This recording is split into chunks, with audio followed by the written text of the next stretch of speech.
तो इस डेटा में मैंने क्या किया है, 3 कॉलम्स हैं इस डेटा के अंदर। एक है डायमीटर, एक है वेट, एक है फ्रूट का नेम।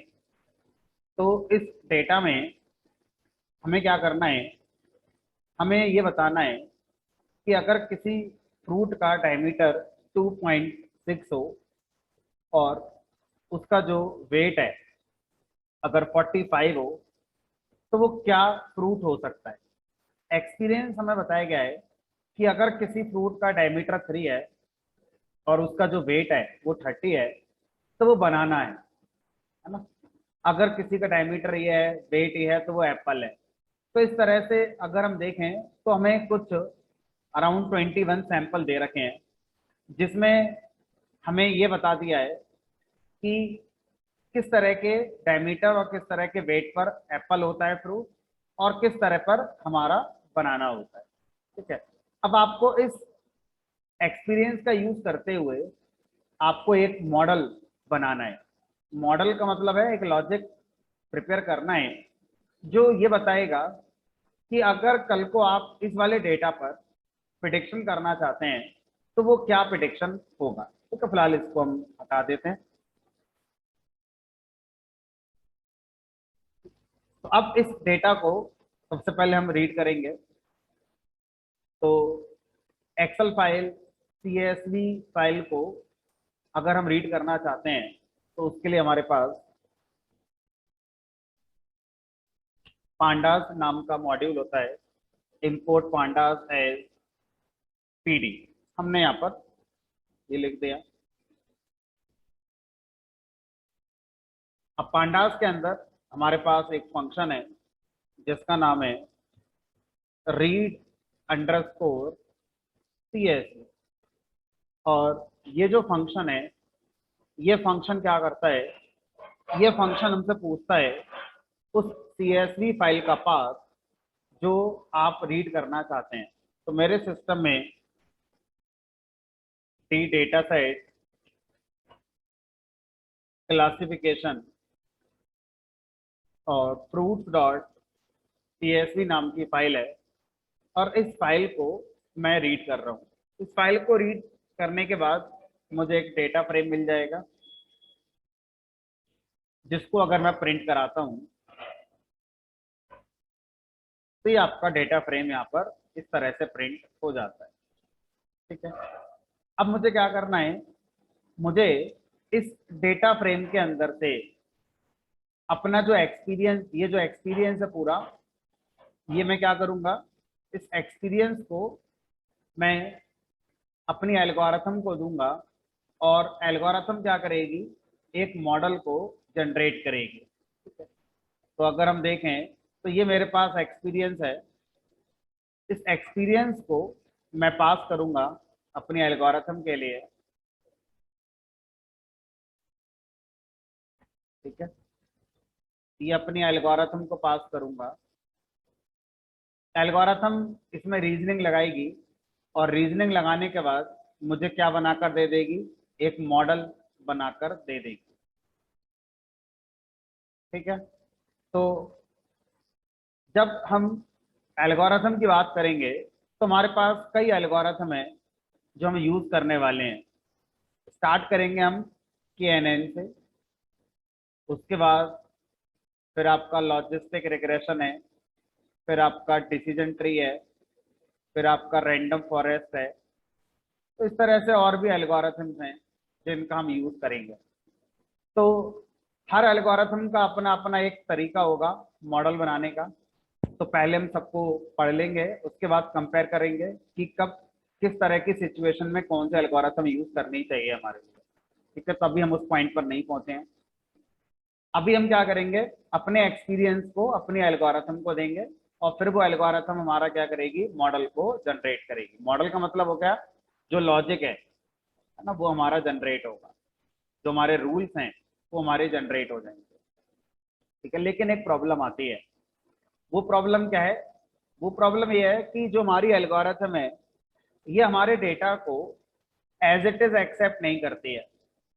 कोई भी एल्गोरिथम हमारे डेटा को फीचर मैट्रिक्स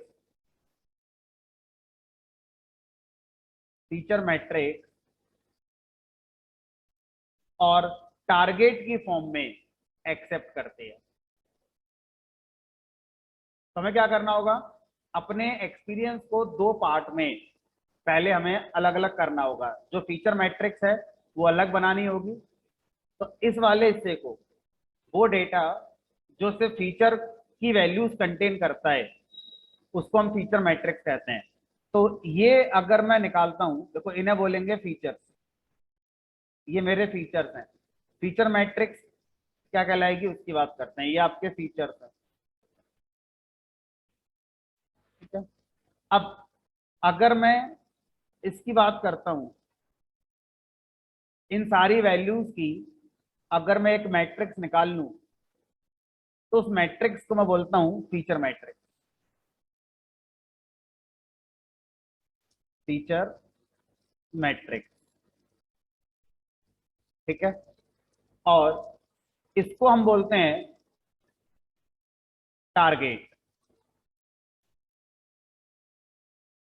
और अगर टारगेट की जो वैल्यूज हैं, इनका अगर मैं एक एरे बना लूं, इन वैल्यूज को अगर मैं बाहर निकालूं, तो इसे हम बोल देंगे रेस्पॉन्स वेक्टर।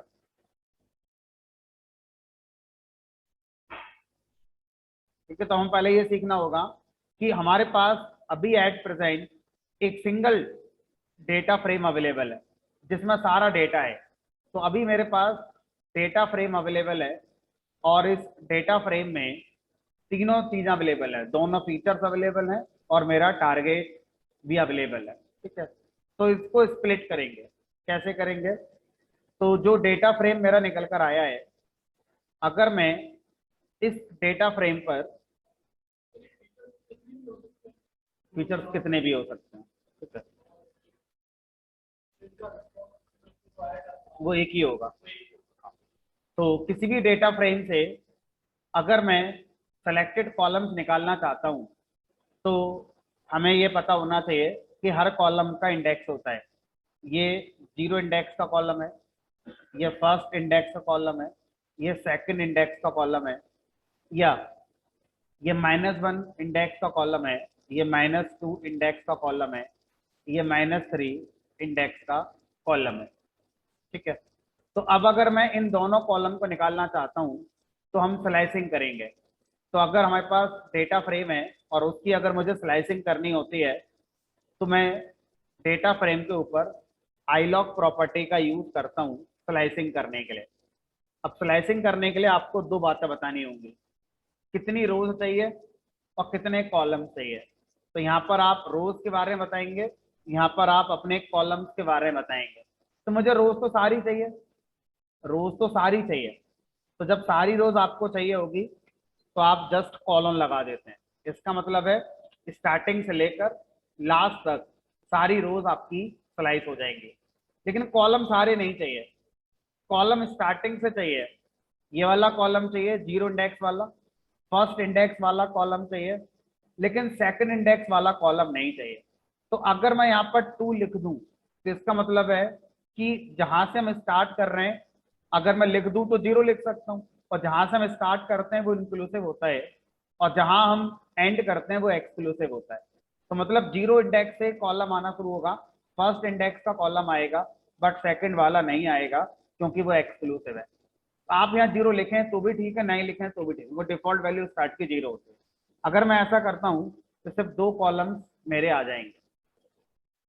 अब सोचिए, आपको स्लाइसिंग में इंडिविजुअल इंडेक्स लिखने होंगे। यहाँ पर एक लिस्ट बनाकर जो जो चाहिए वो लिख दो, 0 इंडेक्स का चाहिए, तीसरा चाहिए, पांचवा चाहिए, छठा चाहिए, नवा चाहिए, ऐसे करके लिख सकते हैं। तो स्लाइसिंग हमेशा स्टार्ट से लेकर लास्ट तक जाने की बात करती है। अगर पार्टिकुलर इंडेक्स के लिए अगर आप उठाना चाहते हैं कॉलम्स को, तो इस तरह से आप लिस्ट बनाकर कॉलम्स के इंडेक्सेस बता सकते हैं। ठीक है, 90% चांस है, 99% चांस है कि जो मशीन लर्निंग के डेटा सेट होते हैं, उसमें आपके जो फीचर्स है वो लगातार ही मिलेंगे। यानी आपका जो टारगेट कॉलम होगा, या तो वो सबसे पहले होगा या सबसे लास्ट में होगा। बहुत कम होता है कि वो बीच में होता है ना। बहरहाल अगर होता है तो हम उसको मैनेज करेंगे, करना पड़ेगा, है ना। तो फिलहाल मैंने यहाँ पर ये 2 लिख दिया। अब अगर मैं देखूं तो लास्ट कॉलम का इंडेक्स 2 भी है और लास्ट कॉलम का इंडेक्स -1 भी है। ठीक है, तो अगर मैं यहाँ 2 की जगह -1 लिख दूंगा तब भी सेम आउटपुट आ जाएगा। अगर मैं इसको कमेंट कर दूं और यहाँ पर लिख दूं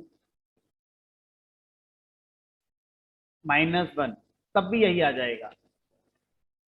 अब देखिए इस वाली अप्रोच का मतलब यह है कि ये अप्रोच इस डेटा फ्रेम के अंदर से जितनी रोज हैं उनको लेकर आएगी और सारे कॉलम से लेकर आएगी, लेकिन लास्ट वाले को छोड़कर। लास्ट वाला एक्सक्लूसिव होगा। अगर मान लीजिए मेरे डेटा में 5 कॉलम होते, 4 कॉलम मेरे फीचर मैट्रिक्स हैं, 5वां कॉलम मेरा टारगेट है। अगर मैं इस अप्रोच पे जाऊंगा तो मुझे बदलना पड़ जाएगा, मुझे यहाँ 5 लिखना पड़ेगा। लेकिन अगर मैं इस अप्रोच से जाता हूँ तो ये भी काम कर जाएगा, नो मैटर कि आपके डेटा में कितने कॉलम है। तो ऐसा हम लोग देखते हैं कि जो डेटा सेट हमारे पास आते हैं मशीन लर्निंग की प्रैक्टिस करने के लिए, ज्यादा बार उसमें लास्ट कॉलम आपका क्या रहता है, टारगेट रहता है। तो ये वाला सिंटैक्स अगर आप याद भी कर लोगे, रट भी लोगे, तो मोस्टली डेटा सेट पे काम कर जाता है, जिससे आप क्या निकाल देते हैं, सिर्फ और सिर्फ फीचर मैट्रिक्स को निकाल देते हैं। लेकिन सर एक समस्या आएगी, वो समस्या यह है कि इस सिंटैक्स से जो आपका वापस आ रहा है वो एक मैट्रिक्स नहीं आ रही है, वो अपने आप में एक डेटा फ्रेम ही है। मुझे मैट्रिक्स चाहिए, तो किसी भी डेटा फ्रेम को अगर आप मैट्रिक्स में कन्वर्ट करना चाहते हैं, इसको मैं कमेंट कर दे रहा हूं फिर से, तो किसी भी डेटा फ्रेम को अगर आप मैट्रिक्स में कन्वर्ट करना चाहते हैं तो उस डेटा फ्रेम पर जो रिजल्ट निकल कर आया है इस सिंटैक्स से, उसके ऊपर आप लिखेंगे डॉट वैल्यू। तो वैल्यूज एक प्रॉपर्टी होती है जो किसी डेटा फ्रेम पर अगर एक्सेस करी जाए तो उस डेटा फ्रेम का मैट्रिक्स बना देती है, यानी कि नंपाई 2D एरे बना देती है। तो यहाँ पर अगर मैं रन कराऊंगा तो ये चीज अब आपका एरे की फॉर्म में आ जाएगी, तो एक मैट्रिक्स बनकर हमारी आ गई। तो इस रिजल्ट को हम क्या बोलेंगे, ये मेरा फीचर मैट्रिक्स है। तो किसी भी डेटा से सबसे पहला काम है फीचर मैट्रिक्स निकालना। तो इस तरह से ये एक लाइन हो सकती है जिसके थ्रू हम इस वाले डेटा फ्रेम से फीचर मैट्रिक्स को निकाल सकते हैं, है ना, जिसमें सारी रोज आ गई और सारे कॉलम्स आ गए, बट लास्ट कॉलम को छोड़कर। ठीक है, अब कन्वेंशनली आप इसको अगर एक वेरिएबल में रखते हैं तो उसका नाम वैसे तो आपकी पसंद का है, आप इस वेरिएबल का नाम कुछ भी दे सकते हैं। ठीक है,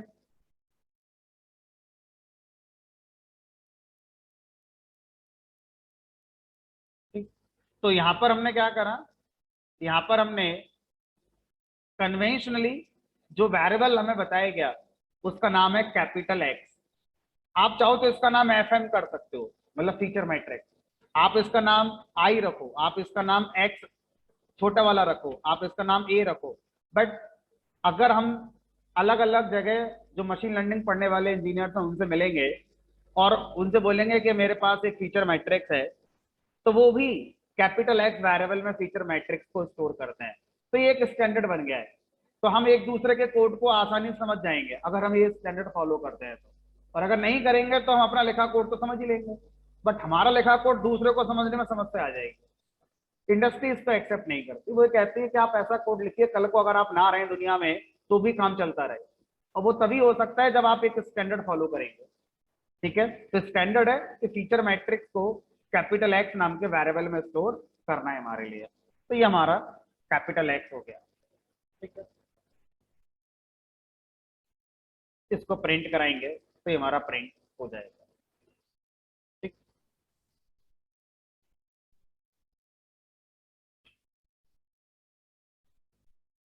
अब बात करते हैं रेस्पॉन्स वेक्टर कैसे निकलेगा, यानी कि जो टारगेट है इसको कैसे निकालेंगे, रेस्पॉन्स वेक्टर को या टारगेट को कैसे हम लोग निकालते हैं।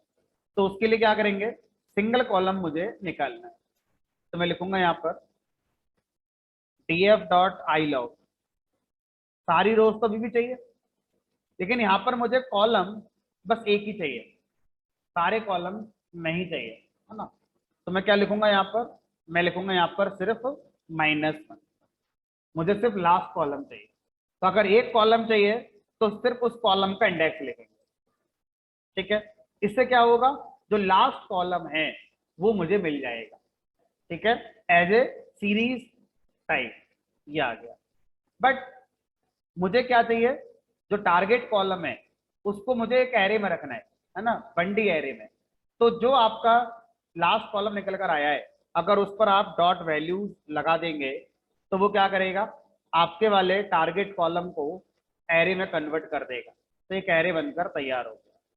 कन्वेंशनली जो आपका रेस्पॉन्स वेक्टर होता है, मतलब टारगेट की जो वैल्यूज होती हैं, उनको जिस वेरिएबल में स्टोर करते हैं उसका नाम स्मॉल वाई होता है। तो अब ये मेरा फीचर मैट्रिक्स तैयार हो गया, ये मेरा टारगेट तैयार हो गया, ये मेरा एक्चुअल डेटा सेट था। मेरा डेटा सेट तो ये था फाइल में। अब इस डेटा सेट को पहले मैं प्रोग्राम में लेकर आया। इसको लाने के लिए मैंने पांडाज नाम की लाइब्रेरी को इंपोर्ट करा।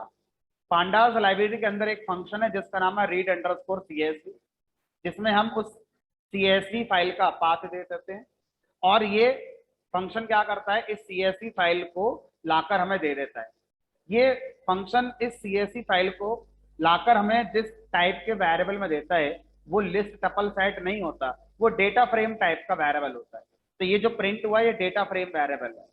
इसके बाद इस डेटा फ्रेम वेरिएबल से हम लोग क्या निकालेंगे, फीचर मैट्रिक्स निकालेंगे और रेस्पॉन्स वेक्टर निकालेंगे। क्या पूछ रहे थे? हाँ हाँ हाँ हाँ, बिल्कुल बिल्कुल बिल्कुल।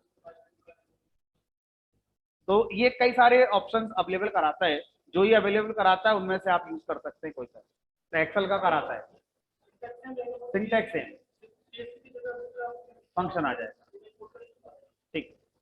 तो इस तरह से ये हमारा फीचर मैट्रिक्स हो गया और ये हमारा टारगेट या रेस्पॉन्स वेक्टर हो जाता है। तो पहला प्रोग्राम है, तो मैं एक एक बात लिख कर चल रहा हूँ। तो ये हमारा कमेंट के लिए, ठीक है। तो ये हमारा नहीं, ये हमारा फीचर मैट्रिक्स हो गया और ये हमारा टारगेट हो गया, ठीक है, या इसको रेस्पॉन्स वेक्टर भी कह सकते हो, ठीक है। दो चीज निकालनी। अब क्या करोगे, अब आप अपनी एल्गोरिथम लेकर आइए और अपनी एल्गोरिथम को ये दोनों चीजें दे दीजिए, और आपकी एल्गोरिथम क्या करेगी, इन दोनों से एक पैटर्न जनरेट करेगी। अब वो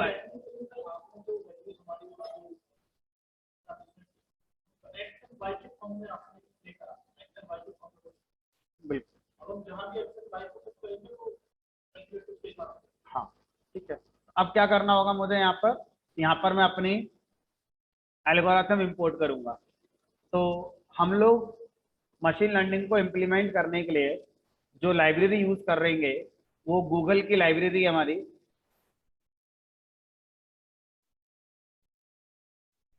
और उस लाइब्रेरी का नाम है एसके लर्न, जिसको साइकिट लर्न के नाम से भी लोग जानते हैं, ठीक है। तो ये जो लाइब्रेरी है, हमें इसको अलग से इंस्टॉल करने की जरूरत नहीं है पे इंस्टॉल करके, क्योंकि हमारे जुपिटर के साथ, एनाकोंडा के साथ ये पहले से ही आती है। हम सीधा इसको अपने कोड में यूज कर सकते हैं। कैसे करेंगे, इस वाले एसके लर्न पैकेज के अंदर एक मॉड्यूल है जिसका नाम है हमारा नेबर्स, और इस नेबर्स मॉड्यूल के अंदर हमारी एल्गोरिथम रखी हुई है एज पाइथन क्लास, और उस एल्गोरिथम का नाम है के नेबर क्लासीफायर। तो जो पहली एल्गोरिथम मैं यूज कर रहा हूं वो है के नेबर क्लासीफायर, ठीक है। के नेबर क्लासीफायर के थ्रू मशीन लर्निंग से रिलेटेड जो अदर टर्म्स हैं उनको आसानी से हम लोग सीख जाते हैं। इसलिए सबसे पहले मैं के नेबर क्लासीफायर एल्गोरिथम का यूज कर रहा हूँ। आप कह सकते हैं सर डिसीजन ट्री पढ़ा दो पहले, या रैंडम फॉरेस्ट पढ़ा दो, तो मैं नहीं पढ़ाऊंगा पहले। क्यों? क्योंकि उनकी अपनी जो कॉम्प्लेक्सिटीज हैं वो इतनी हाई हैं कि उनके साथ मशीन लर्निंग के जो अदर टर्म्स हैं उनको सीखना बहुत मुश्किल हो जाएगा। ये आसान एल्गोरिथम है ना, इसमें अपनी बहुत सारी बातें ऐसी नहीं है जिसमें बहुत कॉम्प्लेक्सिटी हो। तो इसके थ्रू मैं बड़ी आसानी से आपको मशीन लर्निंग आगे सिखा सकता हूँ। स्टेप बाय स्टेप जो प्रोसेस होता है वो आसानी से हम सीख जाएंगे। तो इस एल्गोरिथम को इस पैकेज के अंदर जितने भी एल्गोरिथम है वो सारी एल्गोरिथम इस पैकेज के अंदर क्लासेस की फॉर्म में दी गई हैं। तो मैं इसको इंपोर्ट करूंगा कैसे, आप लिखेंगे यहाँ पर फ्रॉम sklearn डॉट नेवर्स। तो sklearn पैकेज का नाम हो गया, नेवर्स उसके अंदर एक मॉड्यूल है उसका नाम हो गया, और इसके अंदर क्लास है जिसका नाम है knever's क्लासीफायर। तो अगर हम इन तीन चीजों को अलग अलग पढ़ें तो ये हमारा पैकेज है, ये हमारा मॉड्यूल है पाइथन का, और ये हमारी क्लास का नाम, ये हमारा पैकेज का नाम है, ये हमारे मॉड्यूल का नाम है, और ये हमारी क्लास का नाम है। तो जितनी भी एल्गोरिथम है, रैंडम फॉरेस्ट, डिसीजन ट्री, या जितनी भी एल्गोरिथम, लॉजिस्टिक रिग्रेशन वगैरह, ये सब क्लासेस की तरह इंप्लीमेंट कर कर हमें दी गई है। तो इन क्लासेस को हम लोग इंपोर्ट करेंगे। तो इस लाइन का मतलब है कि मैंने knever क्लासीफायर जो एल्गोरिथम है इसको इंपोर्ट कर लिया। ठीक है, तो इसको रन कराएंगे इस वाले कोड को, ये इंपोर्ट हो गया। अब क्या करेंगे, हमें इस क्लास का ऑब्जेक्ट क्रिएट करना होगा। तो इस क्लास का ऑब्जेक्ट क्रिएट करने के लिए क्लास का नाम लिखेंगे और उसे कॉल कर देंगे। तो किसी भी क्लास का ऑब्जेक्ट बनाने का पाइथन का सिंटैक्स होता है कि क्लास का नाम और उसके आगे कॉलिंग सिंबल। ये ऑब्जेक्ट बनकर हमारा तैयार हो गया। अब इस ऑब्जेक्ट का नाम आप ओबीजे रखो, इसका नाम आप एम रखो, इसका नाम ए रखो, बी रखो, जो चाहे वो आप रख सकते हो। बट ज्यादातर ऑथर इस ऑब्जेक्ट का जो नाम रखते हैं वो रखते हैं मॉडल, MODEL, है ना। तो ये जो ऑब्जेक्ट है इसका नाम हो गया हमारा मॉडल। लेकिन ये जो मॉडल है ये वास्तव में अभी कुछ नहीं जानता। इसको क्या पता कि भाई क्या पैटर्न होगा क्या पैटर्न नहीं होगा। तो जब एल्गोरिथम क्लास का ऑब्जेक्ट बनता है तो उसको हम मॉडल जरूर कहते हैं, लेकिन ये मॉडल कैसा है, हमारा अनट्रेन्ड मॉडल है। इसको बोलते हैं अनट्रेन्ड मॉडल। मतलब ये जो मॉडल ऑब्जेक्ट है ये अभी नहीं जानता कि कितने हाइट पर, या सॉरी कितने पैरा आपका जो डेटा था डायमीटर और वेट पर फ्रूट बनाना होता है, या किस तरह के डायमीटर और वेट पर फ्रूट आपका एप्पल होता है। अभी ये सब कुछ नहीं जानता। अब इस वाले मॉडल को मुझे ट्रेन करना, इस वाले मॉडल को मुझे ट्रेन करना। ठीक है, तो कैसे करेंगे ट्रेन। तो किसी भी मॉडल को ट्रेन करने के लिए उस मॉडल ऑब्जेक्ट के ऊपर एक फिट मेथड कॉल करते हैं, और फिट मेथड के अंदर क्या पास करते हैं, जिस डेटा से मॉडल ट्रेन कराना है उस डेटा की फीचर मैट्रिक्स और उस डेटा का जो टारगेट है वो फिट मेथड के अंदर पास करते हैं। तो डेटा कौन सा होगा वो आपको पता होगा, उस डेटा से फीचर मैट्रिक्स और टारगेट आपने निकाल लिया होगा, आपको यहाँ पर बस वो पास करना है। ये मॉडल अभी अनजान है, इसे कुछ नहीं पता, ये अनट्रेन्ड है। अब आप इसको जो एक्सपीरियंस का फीचर मैट्रिक्स और टारगेट दे दोगे ये उसको सीख लेगा कि वो क्या है। तो यहाँ पर मैंने क्या करा, यहाँ पर पास कर दिया कैपिटल X और यहाँ पास कर दिया अपना स्मॉल y। अब जैसे ही मैं इस कोड को रन कराऊंगा वैसे मैं क्या बोलूंगा कि जो मेरा मॉडल है वो ट्रेन हो गया। तो इस लाइन पर मैं कमेंट बनाकर लिख देता हूं, इसको बोलते हैं मॉडल ट्रेनिंग, कि हमारा मॉडल ट्रेनिंग हो गई। इस लाइन के बाद अब अगर मैं मॉडल ऑब्जेक्ट का यूज करता हूं तो वो ट्रेंड मॉडल माना जाएगा। अब वो ट्रेंड हो चुका है, उसे पता है कि फ्रूट किसे कहते हैं। ठीक है, तो अभी मुझे आपको इसके अंदर की वर्किंग समझानी है कि कैसे इसने अंदर काम किया होगा। बट अभी हम उस लेवल पर नहीं आए हैं कि इसके अंदर क्या हुआ वो हम समझ पाए। पहले हम पूरे प्रोसेस को एक बार कोड के थ्रू लिखकर समझ लेते हैं। तो ये हमारा मॉडल ट्रेनिंग, या इसको कुछ लोग मॉडल बिल्डिंग फेज के नाम से भी जानते हैं कि मैंने मॉडल बिल्ड कर लिया या मॉडल को मैंने ट्रेन कर लिया। ठीक है, दोनों शब्द सही है, मॉडल ट्रेनिंग भी सही शब्द है, मॉडल बिल्डिंग भी सही शब्द है, दोनों का मतलब एक ही है। ठीक है, अब क्या करोगे, अब इस मॉडल का यूज प्रिडिक्शन करने के लिए हम कर सकते हैं। मतलब अब मान लीजिए आपके पास कोई फ्रूट है जिसका नाम आपको नहीं पता, लेकिन आपको ये पता है कि उसका डायमीटर क्या है और उसका वेट क्या है। तो मान लीजिए जो डायमीटर है वो डी वेरिएबल से मैंने लिख दिया, मान लो मैंने कर दिया 2.8, और वेट मान लो मैंने कर दिया 45। अब आपको ये बताना है कि वो फ्रूट जिसका डायमीटर 2.8 है, जिसका वेट 45 है, वो क्या होगा। किससे पूछोगे? मॉडल से। तो मॉडल कैसे बताएगा? जो उसने अभी सीखा है, उसने अभी यहाँ से सीखा होगा ना कि भाई किस तरह के डेटा पर एप्पल होता है, किस तरह के डेटा पर ये होता है। अपने आप अपने अंदर इफ एल्स लगाकर बैठा होगा, जो भी करेगा। हमें इफ एल्स नहीं लगाने हैं। हम क्या करेंगे, इस मॉडल से कहेंगे ये डेटा ले लो और फिर हमें वापस कर दो अपना प्रेडिक्शन। क्या लिखेंगे यहाँ पर? Model dot predict. तो जैसे मॉडल के अंदर फिट मेथड होता है मॉडल को ट्रेन करने के लिए, उसी तरह से मॉडल के अंदर एक और मेथड होता है प्रिडिक्ट। मॉडल से पूछने के लिए, कोई नए सैंपल का प्रिडिक्शन पूछने के लिए। ठीक है। अब जो प्रिडिक्ट मेथड है उसके सिंटैक्टिकल पैरामीटर्स पता होने चाहिए, है ना। सिंटैक्टिकल पैरामीटर ये होता है कि जो भी सैंपल आप यहाँ पूछने आ रहे हो उसकी भी फीचर मैट्रिक्स देनी होगी। मतलब आसान भाषा में यह है कि जो प्रिडिक्ट मेथड है वो ये कह रहा है कि मैं कैपेबल हूं एक बार में एक से ज्यादा सैंपल का प्रिडिक्शन देने के लिए। मतलब मान लीजिए आपके पास कोई एक फ्रूट था जिसका डायमीटर 2.8 है, वेट 45 है। अब एक और फ्रूट हो सकता है जिसका डायमीटर और वेट भी आपको पता है। तो मान लीजिए पहले फ्रूट का डायमीटर 2.8 कर दिया और वेट W1 कर दिया। अब दूसरे वाले फ्रूट का डायमीटर मैंने D2 वेरिएबल में मान लो कर दिया 3.5, और इसका वेट मान लो मैंने कर दिया 70। अब मैं इन दोनों का प्रेडिक्शन चाहता हूं कि वो फ्रूट जिसके फीचर की वैल्यूज ये हैं वो कौन होगा, और वो फ्रूट जिसके फीचर्स की वैल्यूज ये हैं वो कौन होगा। तो प्रिडिक्ट ये कह रहा है कि मुझे ये दोनों के दोनों सैंपल एक ही बार में देना। ऐसा भी आप कर सकते हो कि एक एक सैंपल इन्हें दो और दो बार प्रिडिक्ट मेथड कॉल करो। क्यों समय ज्यादा लगाते हो? एक ही बार में आप n सैंपल्स का प्रिडिक्शन कर सकते हैं, 2 3 4 5 6 10 12 15। लेकिन कैसे? तो सबसे पहले क्या बताया गया, हर सैंपल जिसका प्रिडिक्शन करना है उसको एक एरे से रिप्रेजेंट करना होगा या एक लिस्ट से रिप्रेजेंट करना होगा।